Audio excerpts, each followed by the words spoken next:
योगी का खौफ माफियाओं पर सिर चढ़ के बोला, माफियाओं की आई शामत। सजा मिलने पे मुख्तार बोला, जनाब आपका शुक्रिया कि आपने एनकाउंटर होने से बचा लिया। क्या अब जेल में चैन से सो पाएगा अंसारी? नमस्कार, खबर इंडिया में आप सभी का स्वागत है। मैं आपके साथ दिदिति शर्मा। यूपी के सीएम योगी आदित्यनाथ ने जब से सत्ता संभाली है तभी से माफियाओं की शामत आ गई है। योगी के सत्ता संभालने से पहले यूपी में माफियाओं का राज हुआ करता था।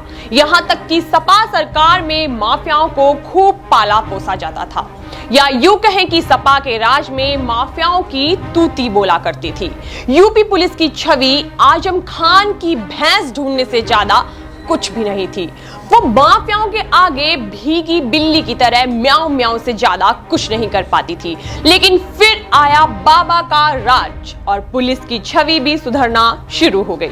पुलिस भीगी बिल्ली से दबंग हो गई और देखते ही देखते यूपी पुलिस के आगे प्रदेश में माफिया थर थर कांपने लगे। सीएम योगी ने सत्ता संभालते ही सबसे पहले ये काम किया कि उन्होंने माफियाओं को ही उनकी ही भाषा में समझाया कि सुधर जाओ या फिर यूपी को छोड़कर चले जाओ, नहीं तो तुम्हारा वो हाल करेंगे कि तुम्हारी रूह भी कांपेगी और तुमको सोते जागते सपने भी आएंगे, तो वो भी यूपी पुलिस के ही आएंगे। योगी ही थे जिन्होंने पुलिस को सही मायने में पुलिस बनाया। उन्होंने बताया कि पुलिस की असल ताकत क्या होती है।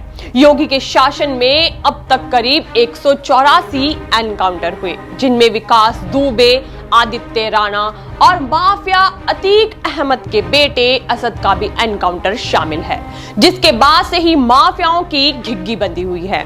यही कारण है कि अतीक की हत्या के बाद मुख्तार अंसारी को भी डर सताने लगा है कि कहीं यूपी पुलिस भी उसका एनकाउंटर ना कर दे। वो अक्सर कहता भी था कि मुझे जेल में ही रहने दो, नहीं तो यूपी पुलिस मेरा भी एनकाउंटर कर देगी। शायद अब उसका एनकाउंटर होने से बच भी जाए।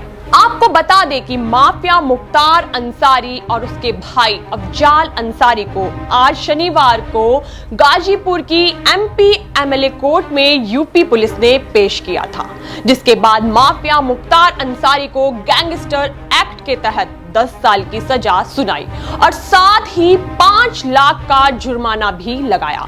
वहीं वर्तमान में सांसद अफजाल अंसारी को 4 साल की सजा और 1 लाख का जुर्माना लगाया, जिसके बाद जानकार मानकर चल रहे हैं कि कांग्रेस के पूर्व अध्यक्ष राहुल गांधी की तरह अफजाल अंसारी की भी सांसदी जाना तय है।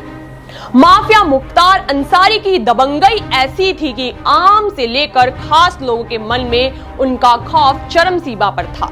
अंसारी बंधुओं को जब गाजीपुर एमपी एमएलए कोर्ट ने सजा सुनाई तो माफिया की 18 साल पुरानी एक घटना याद आ गई। साल था 2005, जब उसने भाजपा विधायक कृष्णानंद रॉय की हत्या कर दी थी। माफिया मुख्तार अंसारी इतना बेखौफ था कि उस वक्त माफिया अभय से बात करते हुए उसने कहा था कि चोटी काट ली है, जय श्री राम मुट्ठी में है।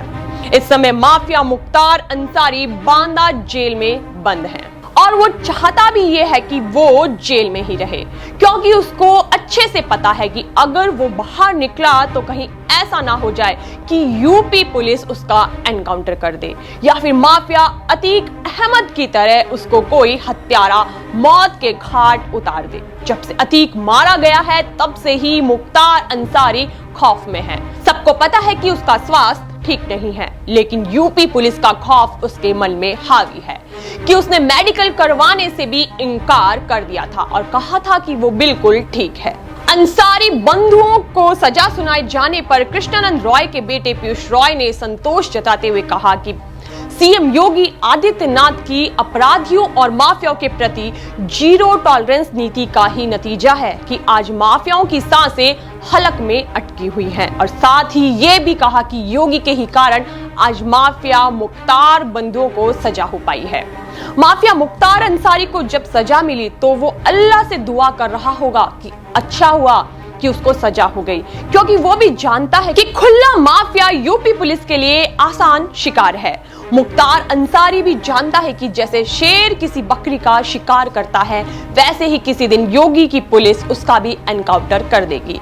ऐसा डर अगर किसी के मन में घर कर गया है तो ये डर यूपी की कानून व्यवस्था के लिए अच्छा है, और ऐसा खौफ किसी माफिया के मन में होना भी जरूरी है। इसके पीछे एक ठोस वजह है कि योगी ने खुद उमेश पाल हत्याकांड के बाद विधानसभा में छाती ठोककर कहा था, माफियाओं को मिट्टी में मिला देंगे। देश विदेश की तमाम खबरों से जुड़े रहने के लिए आप देखते रहे खबर इंडिया, क्योंकि सच दिखाता है खबर इंडिया। धन्यवाद।